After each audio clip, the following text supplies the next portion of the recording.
Welcome to Poetry with Shing, where we discover the beauty behind poetry. Today we'll be looking at Hullabaloo in the Guava orchard by who? Today we'll be looking at Hullabaloo in the Guava orchard, and here we're going to look at a PBQ passage-based question, and here is the short passage. So you can take some time to find it in your book. And today we'll be looking at these two key questions. Firstly, what are your impressions of Mr. Chawla in this passage? And secondly, in what ways does Mr. Chawla help us understand the theme of the pressure to conform to social norms and expectations? So we have to support our answer with evidence from the rest of the novel.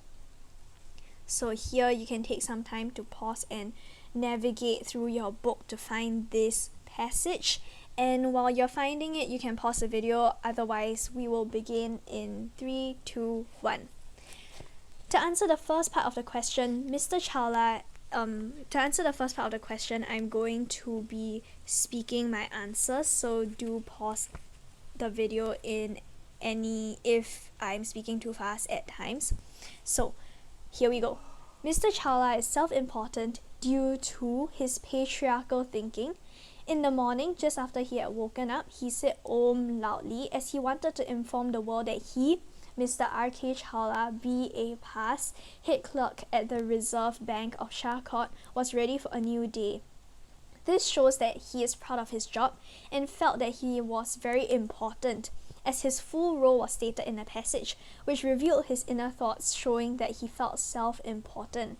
Furthermore, he liked his look of balding a little and having a small belly, as he thought it added importance to his words and inspired respect, showing that he wanted to be respected and viewed himself as an important person who was successful, as he felt he put to shame the sorry young men who drooped about the town. By mentioning sorry young men, it indicates that he had expectations of the responsibilities for young men in Shahkot, revealing his patriarchal thinking and expectations of what a young adult male should achieve. So, Mr. Chawla saw himself in comparison to the sorry young men as definitely more superior. Therefore, his tone towards the sorry young men in the passage was very condescending. Next, Mr. Chawla is commanding and oppressive due to his traditional ideas of gender roles. When he was in the bathroom, he shouted at his family to buy some more tooth powder from Diana stores or to unblock the drain. He hoped that he was inspiring his family to seek out a day as full of promise and activity as his own would be. By shouting at his family, he showed that he was commanding and repressive, as he wanted to control his family even when he was in the shower, a private place. He had a limited point of view about what a promising day was to his family, and thought he was right about everything. For he gave no room for Pinky, Amaji, or Kulfi to speak, as he shouted orders. Furthermore, after his shower, he had a new string of commands, as he wanted his shirt to be ironed and his shoes needed to be polished. Moreover, while Pinky and Amaji ran up and down trying to carry out his demands, Mr. Chawla read out bits from the newspaper, indicating his belief in gender roles, that women should be submissive and do whatever the men want, while the males relax and do a leisurely activity they enjoyed. Now we are going to move on to part 2 of the question, which is, in what ways does Mr. Chawla help us understand the theme of the pressure to conform to social norms and expectations? So, Mr. Chawla's expectations for Sampath as a young adult male in Indian society are evident, and these expectations are typical of traditional Indian society. When Sampath was working in the post office as a lowly clerk, he lectured Sampath about him not achieving success and described Sampath as a potato, which actually is derived from the term couch potato, which connotes a person being very lazy.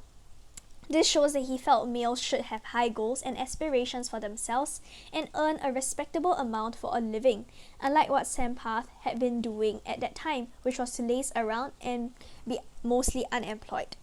His constant pressurizing of Sampath to conform to social norms for the sake of the family name also reflects his oppressive attitude towards Sampath, as Mr. Challa wants high social status and cannot tolerate humiliation, as seen from the incident where he shouted from Sampath to climb down the tree, because for Sampath to be on the tree actually shows a lot about perhaps Sampath's not very right mental state, which could contribute to the humiliation and degradation of the family name in Mr. Challa's opinion.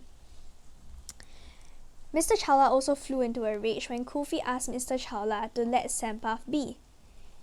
Subsequently, when Sampath became a well-known hermit in the Guava orchard, Mr. Challa became proud of his son and placed him as a priority, even capitalizing on his son's career by putting up advertisements and selling offerings such as sweetmeats to the devotees to offer Sampath, showing that while his goal of achieving high status and monetary wealth, in this case as the father of the monkey Baba, was achieved, he conformed to social norms by encouraging traditional practices of worshipping Sampath to please the devotees, such as allowing the devotees to put their heads under Sampath's feet as a form of blessing.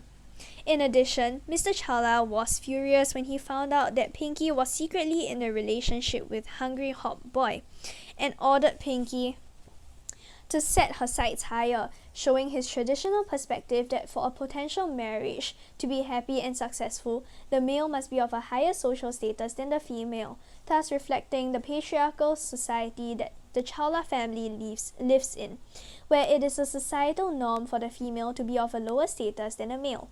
This can also be seen when Mr. Challa was reluctant to marry Kufi, as he suspected she was not normal, for she came from an eccentric family, and also because she was of a higher status than he was, showing that he acknowledged and followed the social norms.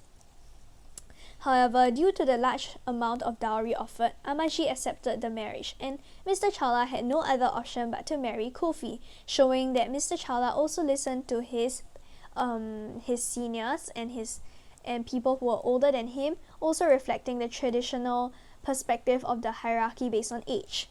Finally, Mr. Challa likes being the head of the family, showing that he conforms to social norms and ideals of patriarchy. He had a secret satisfaction in controlling his family, even when he complained about his family. For instance, he felt it was hard for him to take care of a wife like this, that being a wife with lack of without a wife who did not really take much responsibility in the household chores, which was what he expected the role of the female to be based on his traditional and patriarchal mentality, and 2 children, but was secretly delighted that his family was following his commands. He was also pleased about his high status in the family, and the fact that he had a wife who neglected her responsibilities and was quiet made it even better for him to be in control, thus showing a typical patriarchal mindset in Indian society. That's all for today, and if you would like to hear any other poem being analysed, do write the name of the poem and poet in the comments below.